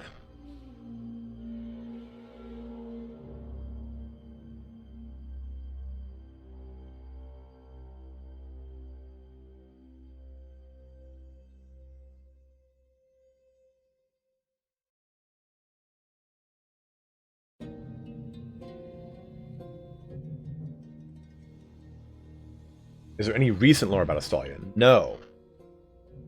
Is there any food from Warhammer that you wanted to try? A really good question, Matt Ross. Probably some of the dwarf food. Is there a fifth Chaos God? Well, there's Malice, who's been talked about as a Chaos God. The Horned Rat is now a Chaos God in the Age of Sigmar. That's a big one. Dr. Z, yes. So I will give you guys a little teaser here. Well, no, I won't.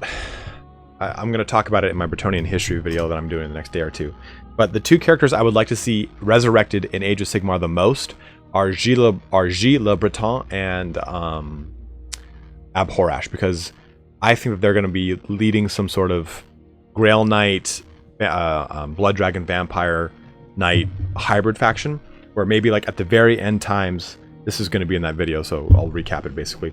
Maybe in the end times when like they're back to back fighting until the world consumes them and their Grail Knights and their Blood Knights. So maybe,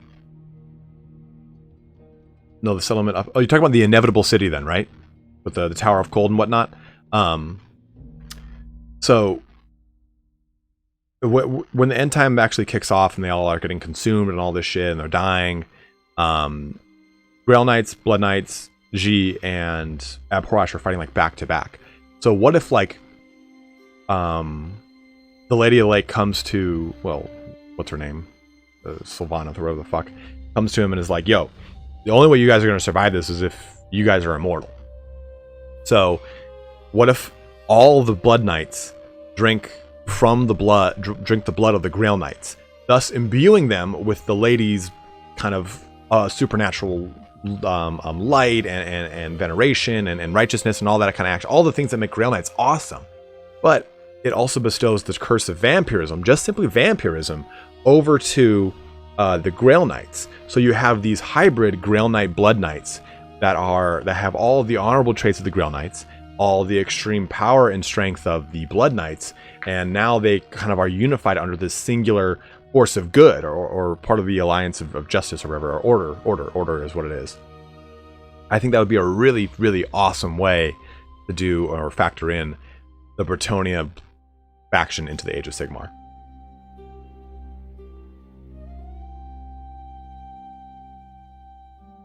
All right, Hugh Gedney, have a good one, dude. Thanks for joining in, brother. All right, let me scroll up here. Who or what is the Ice Queen of Kislev? Katarine is the Ice Queen of Kislev. She is the daughter of Boris the Tsar, the Red Tsar of Kislev.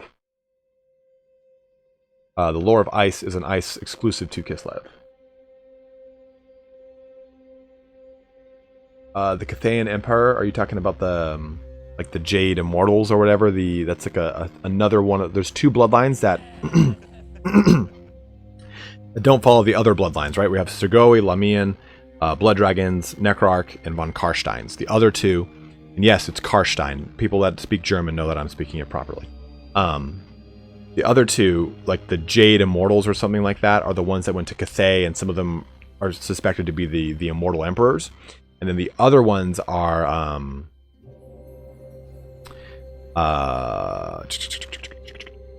the other ones are like these like carrion insect things that like inhabit the deserts of Araby. They're really, really weird. I can't remember the name of them.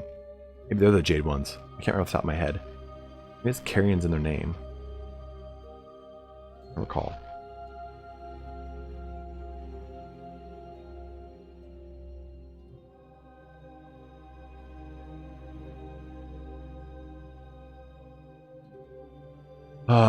Who was Joseph Bugman? I will show you right now.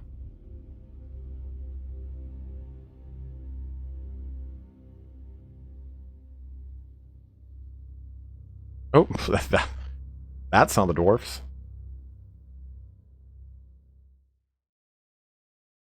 Dark elves, dwarfs, same thing, right?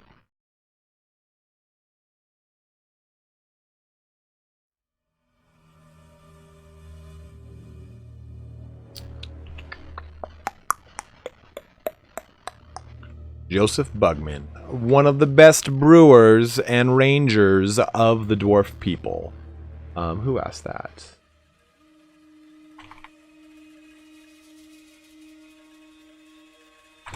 Here you go.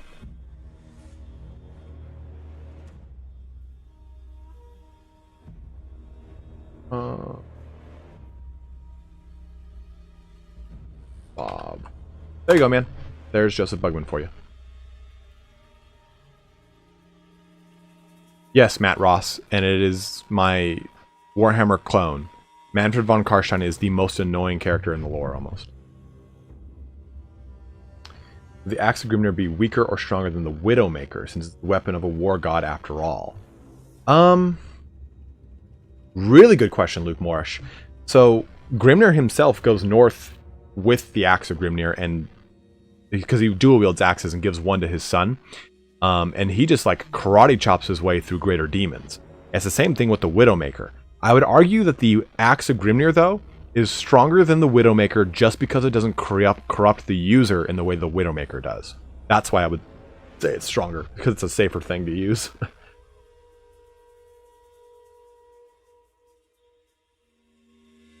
Are weapons bearing 3 or more runes like Grimnir's Axe and Galmaraz on par with Elven deific weapons? I have to say yes, because we've just compared Grimnir's Axe. I'd say Grimnir's Axe, though, is stronger than Galmaraz in its own way, because Galmaraz was created not by Grimnir. Well, not by any of the dwarf gods.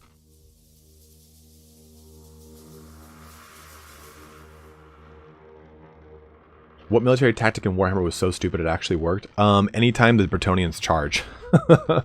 Pincer attack! Pincer attack! Pincer attack! Is Hornrat some independent demon from Nurgle Empire or something else? World 777. Great question.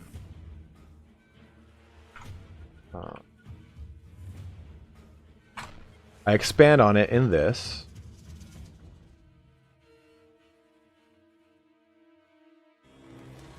Here, that's the video I expand on it in. But basically, Horned Rat is thought to be either Nurgle or Tzeentch. Kind of playing their ugly hand, but it's more suspected in the lore that has come out recently that he was just simply a different greater demon that happened to have abilities of both, kind of, and he is now his own Chaos Lord or Chaos God in Age of Sigmar. Doodaloo, thank you very much for joining, man. Thank you very much for the really great questions. I loved them. They were awesome, brother. Vlad or Manfred for Vampire Campaign? Vlad. Oh, I love Vlad. Vlad, I think, is one of the coolest vampires in the lore next to Abhorash.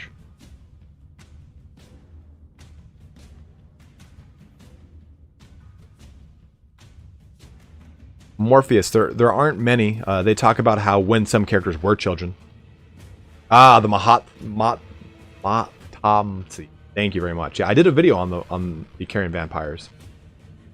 Is there a 40k equivalent to the Lizardmen? Toodaloo. Here you go, dude.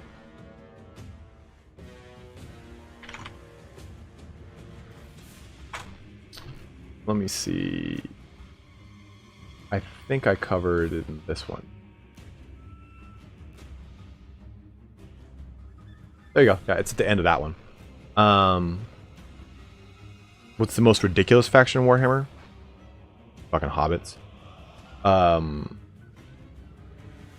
don't remember, Aston. I don't remember the question, to be honest.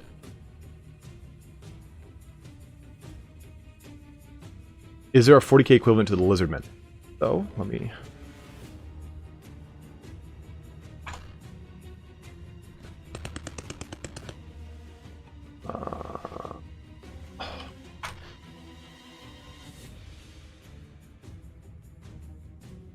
Are all these pictures gone now? Does it change so? Okay. So, here... I know this is the wiki, but the wiki oftentimes pulls a lot of great information just directly from the books. So if you ever read the wiki, and sometimes you'll watch my videos, you're like, this is just a fucking copy of the wiki. Like, no, like it's directly copied from these books, which is always a really strong source. So if you're looking for something succinctly and only on one subject, going to the wiki is not a bad choice. So open in a new tab.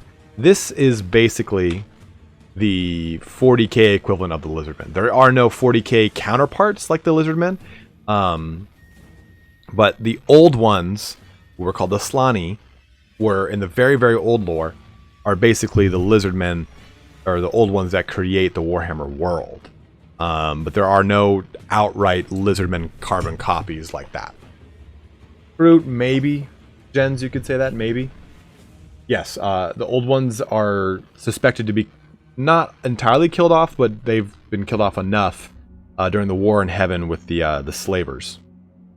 We'll do a video on the War in Heaven, but the War in Heaven is super intense and really cool. The War in Heaven's covered in the Necron Codex, and all, like, fucking since the 5th edition. Yeah, it's all covered right here.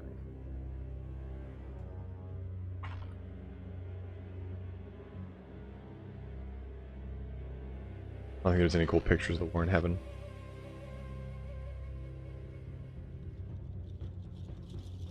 I mean, that's when you get the Catan. The Catan possess the Necron tier, who then create the Necrons. The War in... This is Zarak, Zarak or whatever, the Silent King. The War in Heaven is really, really a really cool subject. I mean,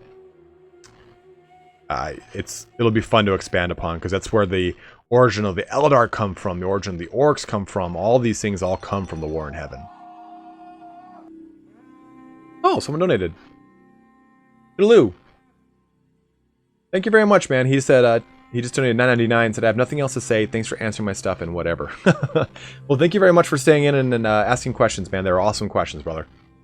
We got about 7 more minutes, guys. Any other juicy questions you guys want to ask?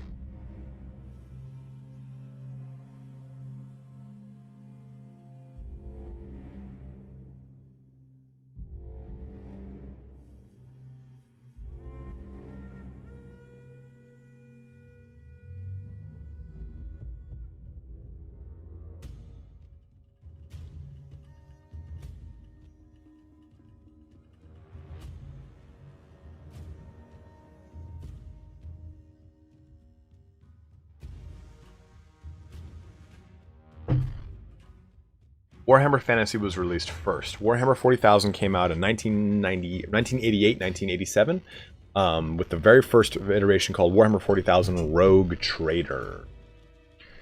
Might as well show that.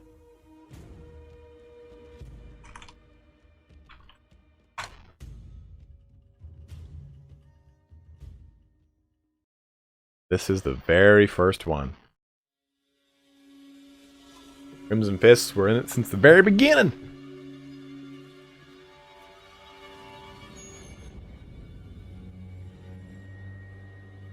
The old armor.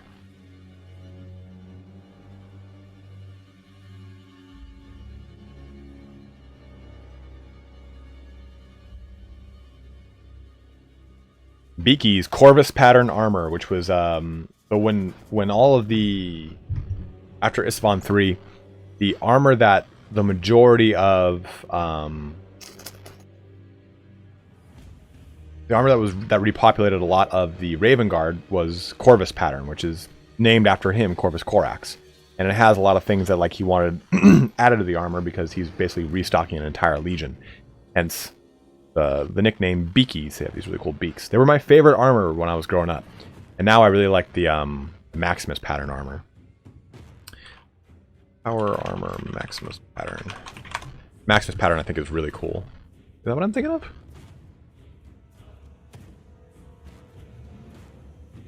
Maximus pattern. Fuck. Fuck. I don't want to shop. Not now. Yeah, like this. Which has gone on to then influence the what's it called? The Primaris armor helmets. This is a pretty low quality image. Yeah, You can see the different ones on here. Thunderers are from the Age of Strife, and it did not make the jump to the Crusade pattern armor, which majority of Marines had. And the Iron pattern. These are the two that you'll find the most in the majority of the Great Crusade.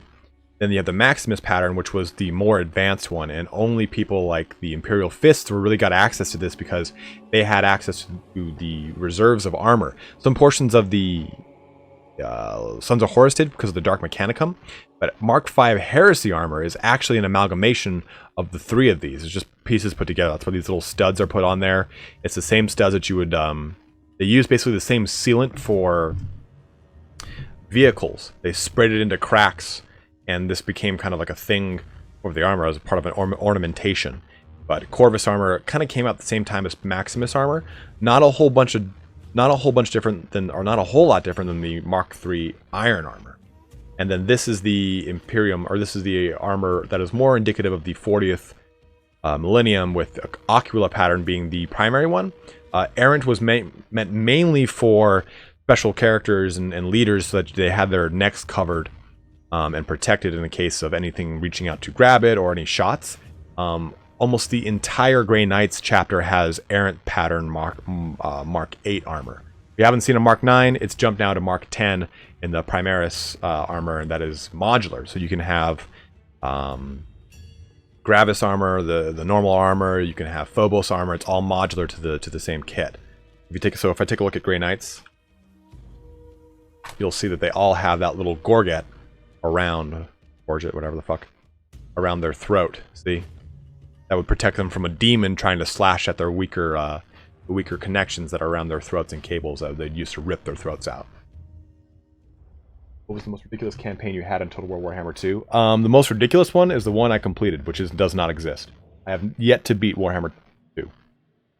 I need to head out now. Thanks for the great stream. May Khorne, Kane, and Grimnir bless your battles. Well, thank you very much, Luke Morris. I appreciate you dropping in, brother. Sam Tam, I like and I dislike them. Like, I like this style of helmet. And I can't remember for the life of me what style that is. Space Marine helmet variants. Like the really cool, like, sweeping closed helmet look looks really badass to me.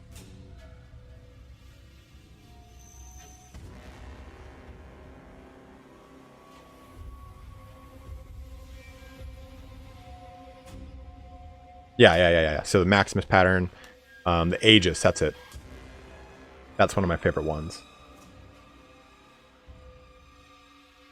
My actual...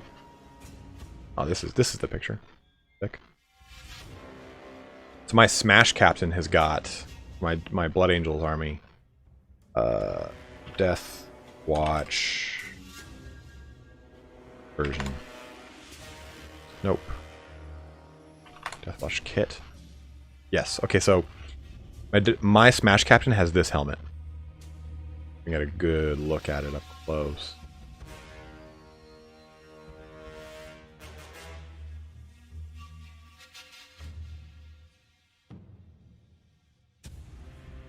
But basically, it's got that same pattern I like, and my character is basically based off of this guy.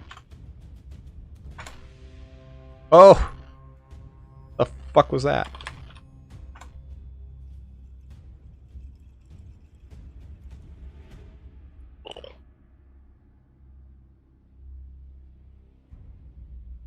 He's this character right back here, right there. So I took this model and I kit bashed it.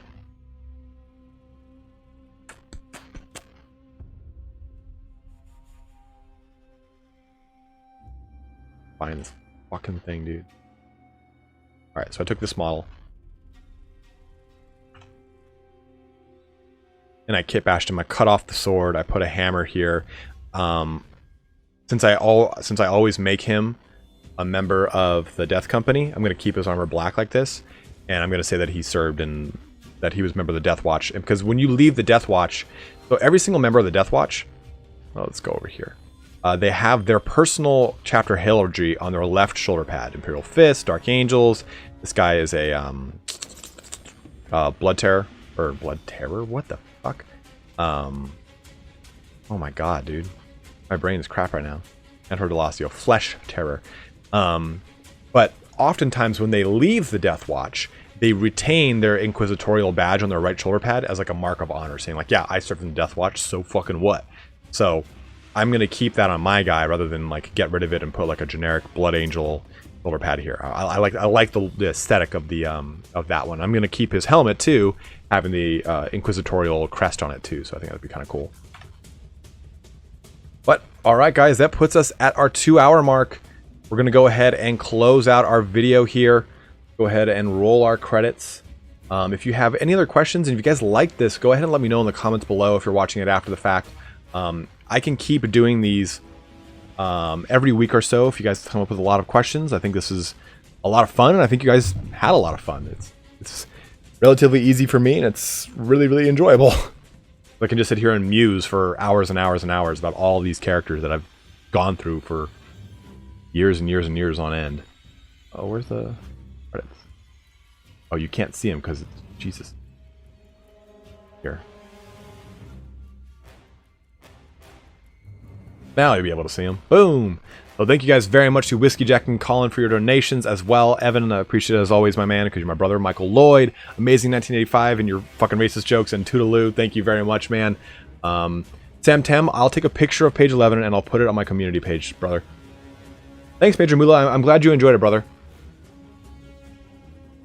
But alright, guys, I got to get back to working on a video with Indie Pride. It's going to be Total War Warhammer 40,000 and how we think it's going to be incorporated and how it could possibly be done. So thank you guys so much for watching here today. Be on the lookout for my Bretonnian history camp or a video. I'll probably be putting that up on Thursday because I want to focus on the community page. Just go to my channel and then press the community tab. I'm probably going to be focusing on Indy's video, so I'll probably get a battlecast up for tomorrow, so you guys do have some content to watch. But Thursday will probably be the big day for the Bretonnian history video that I'm working on.